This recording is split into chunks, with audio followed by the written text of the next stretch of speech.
oduu ijoo. Manni maree bakka bu'oota uummataa boruu walgahii idilee isaa 16ffaa kan geggeessu ta'uun ibsamee jira. Tsoomni hordoftoota amantaa Kiristaanaa fi Islaamaa Ramadaanni guyyaa har'aa wal faana eegalamee jira. Shamaa akkam jirtu daawwattoota keenya jaallatamoo waliif TV irraa oduu yeroo kanaatiif qindeeffannee jiruun isin biraan ga'a. Daani'el Tasfaayitii waliin tura.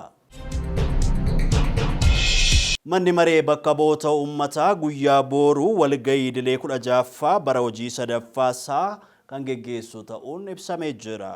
Walgahii idilee 16ffaa boruu ganama sa'aatii 3 irraa jalqabee geggeessuun muudama abbootii murtii federaalaa wixinee labsii bittaa fi bulchiinsa qabeenya mootummaa, bulchiinsa hojjettoota abbaa taayitaa miidiyaalee fi yaadota murtoo biroo dhiyaatan irratti mari'achuun ni raggaasa jedhameetu eegama.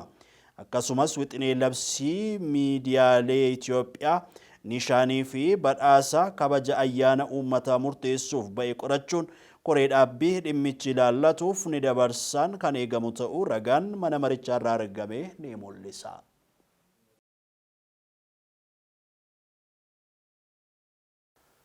Soomni hordoftoota amantaa Kiristaanaa fi kan Musliimaa guyyaa har'aa kana wal faana eegalamee jira.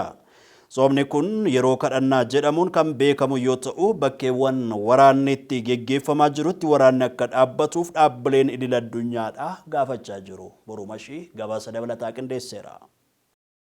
Itoophiyaatti bara kana soomni baatii Ramadaanaatii fi soomni guddichi hordoftoota amantaa Kiristaanaa wal faana eegalee jira. Amantaan lachuu Itoophiyaa keessaa hordoftoota miiliyoonaan lakkaa'aman qabu. Soomni guddichi amantaa Kiristaanaa jiddugaleessaan naannoo baatii lamaatti kan siquuf tura. Soomni baatii qulqulluu Ramadaanaa ammoo baatii tokkoo fi kan turuudha. Yeroon kun ammoo amantoota lachiifuu addatti yeroo qalbifannaa fi hariiroo uumaa waliin qaban amantoonni itti cimsatanidha. Soomni baatii Ramadaanaa akka addunyaatti wal faana musliimota addunyaatiin kan eegalamu yoo ta'u Itoophiyaatti ammoo sooma amantaa Kiristaanaa waliinis bara kana wal faana eegalee jira. Garuu ammoo soomni baatii Ramadaanaa kun biyyoota tokko tokkotti sababa baatiin yookiin ammoo jiinni ifatti mul'achuu dhabee fi wal duraa duubaan eegaluuf dirqamee jira. Fakkeenyaaf qondaaltonni biyyoota akka Saudi Arabiyaatii fi galoo galaanaa hedduun warri akka Iraaqii, Sooriyaa fi Masirfaatti ifatti soomni baatii Ramadaanaa eegaluu isaanii beeksisanii jiru. Biyyoonni ardii Eeshiyaatii fi Paasifiik tokko tokko kan akka Buruunee, Indooneeziyaa, Maaleeshiyaa fi Singaappoor ammoo sababa jiin yookiin ammoo baatiin ifatti itti mul'atinii fi sooma kana bor akka jalqaban beeksisanii jiru. Baatii kanatti ammoo wantoota gaggaarittuu yennaa hojjetamu mul'ata. Rakkataa gargaaruu, kan daare uffisuu, kan kufe kaasuu fi kan beela'e nyaachisuun baatii kanatti baratamaa ta'aa dhufee jira. Keessaayyuu ammoo yoo kanatti harka qalleeyyii gargaaruun baratamaa ta'ee jira.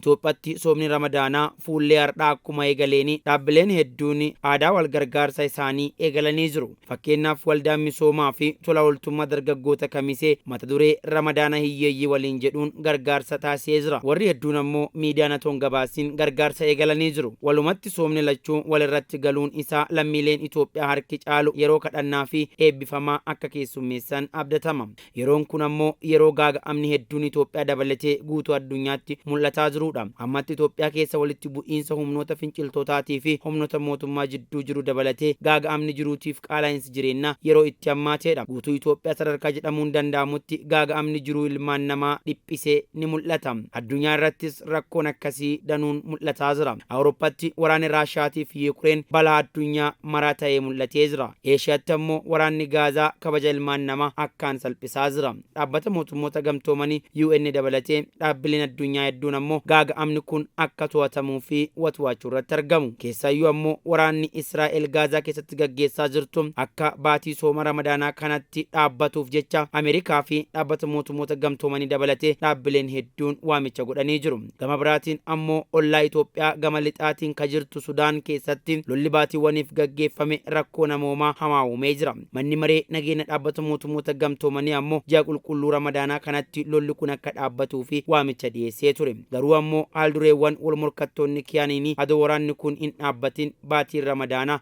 jalqabeeti jira. Guutuu Itoophiyaa dabalatee akkanumallee ammoo addunyaa hedduu keessatti baatiin kun baatii kadhannaatii fi baatii eebbifamaa akka ta'u hawwii lammiilee idil addunyaa amantaa kana hordofanii hundaati.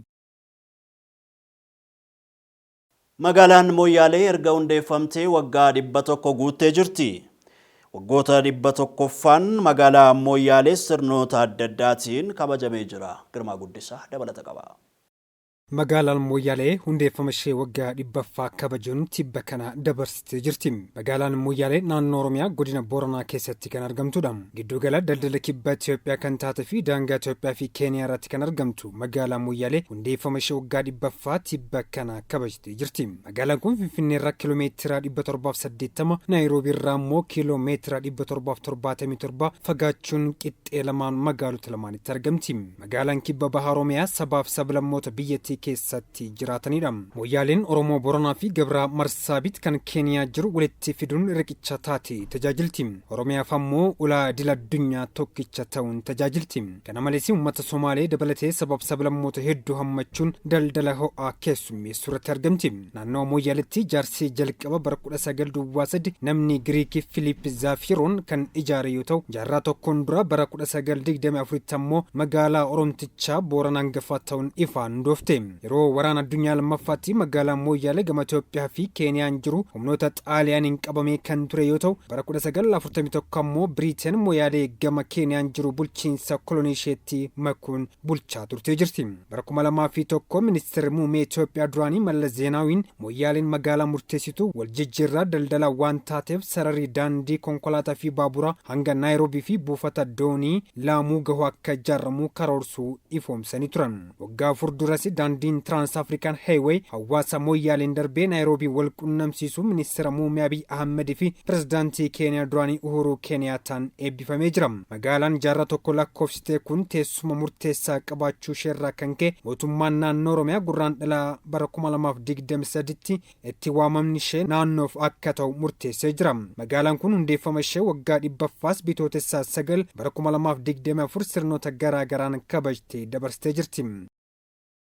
Fiilmiin Imimaankoo jedhuu fi kitaabni Dhugaa Keenya jedhu guyyaa kaleessaa hoteela Ilillee Intarnaashinaalitti eebbifamee jira.